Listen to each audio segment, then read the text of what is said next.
ស្វាគមន៍មកកាន់ការឲ្យតម្រុយឆ្នោតយួនលេខល្អច្បាស់របស់ Channel តម្រុយឆ្នោតយួនថ្ងៃនេះ Admin មានលេខល្អៗសម្រាប់ចែកជូនដល់ពុកម៉ែបងប្អូនយកទៅផ្សងសំណាងសម្រាប់ឆ្នោតយួនថ្ងៃទី24ខែមេសាឆ្នាំ2026មុននឹងឈានដល់ការឲ្យតម្រុយឆ្នោតខ្ញុំបាទសូមចិត្តពុកម៉ែបងប្អូនមេត្តាជួយ Like Subscribe Comment និងដាក់សញ្ញាកណ្ដឹងឲ្យ Admin ម្នាក់មួយផងដើម្បីជាការលើកទឹកចិត្តក៏ដូចជាដើម្បីតាមដានវីដេអូតម្រុយឆ្នោតថ្មីៗផងដែរឥឡូវកុំឲ្យខាតពេលយូរតោះយើងទៅតាមដានតម្រុយឆ្នោតយួនទាំងអស់គ្នាចំពោះឆ្នោតពីរលេខគឺមានលេខ82 09 17និង35សម្រាប់ ABCD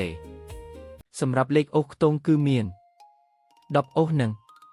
80អូសសម្រាប់លេខអូសចំពោះឆ្នោត3លេខគឺមានលេខ538គុណ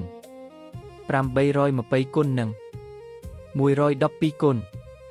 បាទឥឡូវនេះវីដេអូតម្រុយឆ្នោតរបស់ Admin គឺបានដល់ទីបញ្ចប់ហើយខ្ញុំបាទសូមជូនពរពុកម៉ែបងប្អូនដែលបានយកតម្រុយឆ្នោត Admin យកទៅផ្សងសំណាងជូនពរឲ្យហេងៗគ្រប់គ្នាចាក់ត្រូវគ្រប់គ្នាជម្រាបលាជួបគ្នាថ្ងៃស្អែកបន្តទៀត